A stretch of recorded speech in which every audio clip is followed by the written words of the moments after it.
जब भी कभी इन्वेस्टमेंट की बातें आती हैं तो इन्वेस्टर के सामने कई ऑप्शंस मौजूद होते हैं। जैसे सबसे कंजर्वेटिव इन्वेस्टर के लिए बैंकों में फिक्स डिपॉजिट, म्यूचुअल फंड, खासकर इक्विटी म्यूचुअल फंड और debt mutual fund, PPF, NPS, post office का एमआईएस और बहुत सारे ऑप्शंस मौजूद हैं। हर ऑप्शंस के साथ रिस्क भी अटैच्ड है, रिटर्न भी अटैच है। इसके साथ साथ कुछ सैलिएंट फीचर्स जैसे एडवांटेज और कुछ डिसएडवांटेज भी है। दूसरी तरफ भारतीय रिजर्व बैंक महंगाई दर को देखते हुए करीब पिछले एक साल से अधिक समय से रेपो रेट बढ़ाई जा रही है और रेपो रेट बढ़ाने के क्रम में बैंकों ने, खासकर सरकारी बैंकों ने भी अपने जमा दर पर ब्याज बढ़ाई हुई है। आज हम बात करेंगे कि क्या वो जमा दर जो सरकारी बैंक ऑफर कर रही हैं, क्या वो महंगाई को मात दे पा रही हैं, उसको बीट कर पा रही हैं? यदि हाँ, तो उस जमा दर के साथ साथ क्या एडवांटेज और डिसएडवांटेज अटैच्ड हैं। यदि मेरा ये वीडियो आपको पसंद आए, इसको लाइक करें, अपने फ्रेंड्स के साथ शेयर करें और यदि आप चाहते हैं कि हमारी नई वीडियो की नोटिफिकेशन आपको लगातार मिलती रहे और आपने अभी तक हमारा चैनल एस्ट्रॉन टैक्स में सब्सक्राइब नहीं किया है, इसको सब्सक्राइब करें। एस्ट्रॉन टैक्स में चैनल में आपका एक बार फिर से स्वागत है। मेरा नाम डीएम झा है।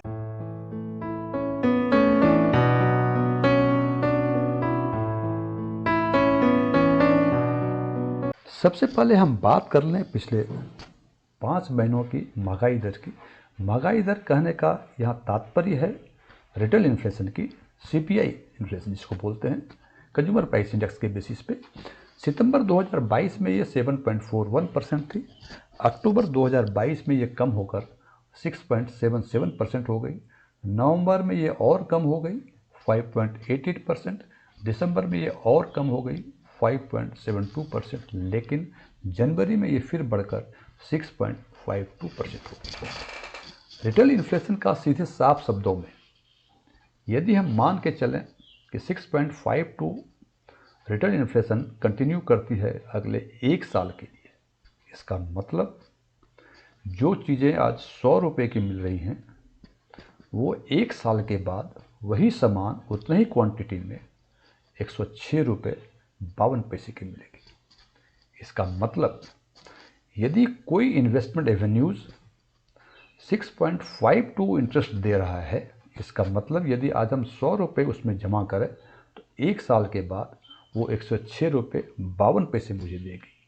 और इसका मतलब ये हुआ कि जो 100 रुपये का सामान मिल रहा था वो एक साल के बाद 106 रुपये 52 पैसे का, और इन्वेस्टमेंट एवेन्यूज 100 रुपये को 106 रुपये 52 पैसे कन्वर्ट कर रहा है एक साल के बाद। तो हम कह सकते हैं कि वो इन्वेस्टमेंट एवेन्यूज इन्फ्लेशन को बीट कर रहा है, इतना रिटर्न दे रहा है जो कि इन्फ्लेशन को बीट कर रहा है। और यदि वो इन्वेस्टमेंट एवेन्यूज इन्फ्लेशन रेट से जितना अधिक रिटर्न देता है, उस रिटर्न को हम रियल रेट ऑफ रिटर्न कहते हैं।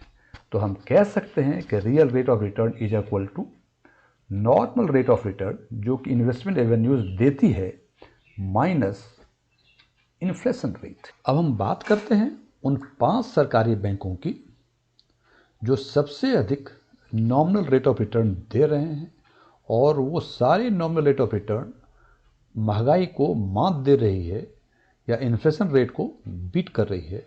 उनमें सबसे ऊपर है पंजाब एंड सिंध बैंक। ये 221 दिन के लिए नॉमिनल रेट ऑफ रिटर्न 8% दे रही है, इन्फ्लेशन 6.52% है, मतलब रियल रेट ऑफ रिटर्न 1.48 दे रही है, सबसे अधिक रियल रेट ऑफ रिटर्न दे रही है। इसका मतलब जो सामान आपको 100 रुपये का 106 रुपये 52 पैसे में एक साल के बाद मिलेगा, और यदि वही 100 रुपये आप पंजाब एंड सिंध बैंक में 221 दिन के लिए जमा कराएंगे तो आपको वो 108 रुपये देगा, और इसका मतलब 1 रुपये 48 पैसे आपको एक्स्ट्रा रिटर्न होंगे। That would be the real rate of return.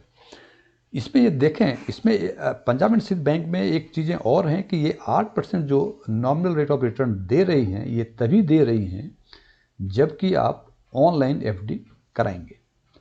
दूसरा है यूनियन बैंक ऑफ इंडिया। इसमें कहते हैं कि 800 दिन के लिए ये 7.30% नॉमिनल रेट ऑफ रिटर्न दे रही है, और इसका रियल रेट ऑफ रिटर्न 0.78% है।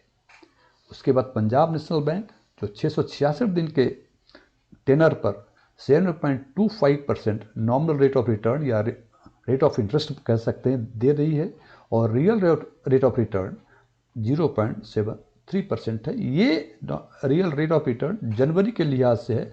फरवरी में यदि इन्फ्लेशन और बढ़ती है तो रियल रेट ऑफ रिटर्न कम हो जाएगा, और यदि इन्फ्लेशन कम होती है तो रियल रेट ऑफ रिटर्न बढ़ जाएगा।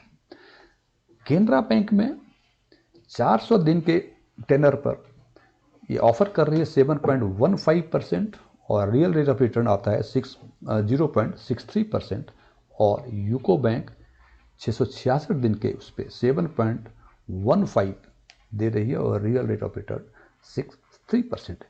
फ्रेंड्स, अब हमें ये देखना है इन पांचों सरकारी बैंक में यदि हम अपना जमा कराते हैं तो हमें रियल रेट ऑफ रिटर्न कुछ न कुछ मिलता है। मीन्स ये पांचों ही बैंक सबसे टॉप बैंक हैं रियल रेट ऑफ रिटर्न देने के मामले में। अब हम बात करेंगे कि सरकारी बैंक में तो रियल रेट ऑफ रिटर्न दे रहे हैं, लेकिन इसमें कुछ सुविधाएं और असुविधाएं हैं, या कह सकते हैं कि कुछ एडवांटेज और कुछ डिसएडवांटेज हैं।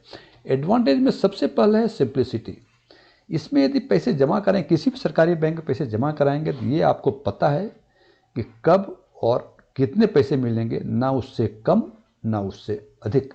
जबकि और एवेन्यूज़ में, फॉर एग्जांपल म्यूचुअल फंड की बातें बहुत करते हैं, उसमें हमें पता नहीं है कब मिलेंगे। ये तो हम चाहें जब ले सकते हैं तब ले सकते हैं, लेकिन कितना मिलेगा ये डिपेंड करता है मार्केट कंडीशंस पे। दूसरी सुविधाएं इसमें है सिक्योरिटी।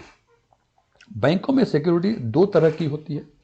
एक सिक्योरिटी तो DICGC देती है, जो आज के दिन में 5 लाख रुपए तक है। इसका मतलब यदि आपके रुपए 5 लाख रुपए तक बैंक में जमा है और बैंक यदि डूब जाती है तो DICGC 5 लाख या आपकी रकम जो कम हो वो आपको पे करेगी, वो इंश्योरेंस होता है। ये तो पब्लिक सेक्टर सरकारी बैंकों में भी है और गैर सरकारी बैंकों में। लेकिन सरकारी बैंकों में एक एडिशनल एडवांटेज ये है कि इसके पीछे सरकार खड़ी है। मेजर शेयर जो इन सरकारी बैंकों का वो सरकार के पास है, तो ऐसी संभावनाएं काफ़ी कम हैं कि सरकारी बैंक डूब जाएंगे। इसका मतलब सरकारी बैंकों में डिपॉजिट से कुछ एडिशनल सिक्योरिटीज़ हैं। तीसरा एडवांटेज है लिक्विडिटी। लिक्विडिटी आप जब चाहें आज पैसे जमा करा के कल ले सकते हैं आप पैसे। हालांकि फिक्स डिपॉजिट में जब करें, जितना टेन्योर के लिए आप कराते हैं उससे पहले यदि प्री मैच्योर पैसे लेते हैं तो कुछ न कुछ पेनल्टी वो काटती है। लेकिन पेनल्टी काटने के बावजूद ऐसा कभी नहीं हो सकता कि आपने 1000 रुपये जमा कराए और आपको 1000 से कम मिले। हो सकता है कि जितना रेट ऑफ इंटरेस्ट बता रहा है, यदि आपने 2 महीने में निकाल लिया, 2 महीने का जो रेट ऑफ इंटरेस्ट बता रहा है उतना रेट ऑफ इंटरेस्ट ना मिले आपको। लेकिन ऐसा कभी नहीं हो सकता है कि 1000 रुपये का वापस करिए आप 999 रुपये। जबकि और एवेन्यूज में, खासकर म्यूचुअल फंड्स में या डेट्स फंड्स में ये सुविधा हैं कि because it depends on the market conditions, हो सकता है कि 1000 रुपये की वैल्यू अगले ही दिन वो 990 रुपये हो जाए, और आप यदि उसी दिन निकालें तो शायद एग्जिट लोड कुछ और लग जाए, तो हो सकता है कि वो 988 रुपये आपको मिले। लेकिन बैंक में ऐसी कंडीशंस कभी नहीं आएंगी। आप 1000 रुपये आज जमा करें, कल निकलना चाहें तो कम से कम 1000 रुपये तो आपको मिलेंगे ही मिलेंगे। इसका डिसएडवांटेज क्या है? सबसे बड़ा डिसएडवांटेज, या इसको एडवांटेज भी कह लें, डिपेंड करता है आपके इनकम टैक्स, आपके पर्सनल स्लैब पर, आपकी टैक्सेबिलिटी पर। फिक्स डिपॉजिट में सरकारी बैंकों या गैर सरकारी बैंकों के फिक्स डिपॉजिट में टैक्सेबिलिटी जो होती है, जो टैक्स लगते हैं वो एक्रूवल के हिसाब से लगता है। जिस साल जितना इंटरेस्ट, जैसे आपने 5 साल के लिए एफडी कराई और 10% रेट ऑफ इंटरेस्ट है, 1000 रुपये की एफडी कराई है, तो सामान्य तौर पर हम मान के चलते हैं कि 100 रुपये आपको मिल रहे हैं इंटरेस्ट। वो इंटरेस्ट तो मिलेंगे 5 साल के बाद, लेकिन आपके खाते में एक्रूवल हो रहे हैं, तो वो 100 रुपये पर टैक्स आपके अपने जिस स्लैब में आप आते हैं उस स्लैब के हिसाब से आपको पे करना पड़ेगा। यदि आप 5% वाले स्लैब में आते हैं तो 100 रुपये का 5% टैक्स आप कैलकुलेट होगा। यदि आप 30% वाले में आते हैं तो 100 रुपये में 30% स्लैब देना पड़ेगा। जबकि ये असुविधाएं म्यूचुअल फंड में नहीं है। म्यूचुअल फंड में पर्सनल टैक्सेबिलिटी से कोई फर्क नहीं पड़ता। इक्विटी म्यूचुअल फंड में कहते हैं कि यदि 1 लाख से अधिक कैपिटल गेन होता है तो जितना अधिक कैपिटल गेन 1 लाख से होता है उस पर 10% टैक्स लगेगा। यदि आप किसी भी स्लैब में हो, 5% में हो, 30% में हो, कोई फर्क नहीं पड़ता। इस लिहाज से बैंक एफडी में ये फर्क पड़ता है। हालांकि डेट म्यूचुअल फंड में यदि 3 साल के बाद आपको जितना कैपिटल गेन होता है वो इंडेक्सेशन बेसिस पे 20% पर आपको टैक्स लगता है, जबकि हो सकता है कि आप 30% के स्लैब में हो तो उस मामले में आपको उसमें फ़ायदा होता है, और यदि 5% के स्लैब में है तो उस मामले में घाटा होता है। सो ये डिसएडवांटेज भी है और एडवांटेज भी है, depending upon your taxability status. आप किस स्लैब में फॉल करते हैं इस पर डिपेंड करता है। Thank you.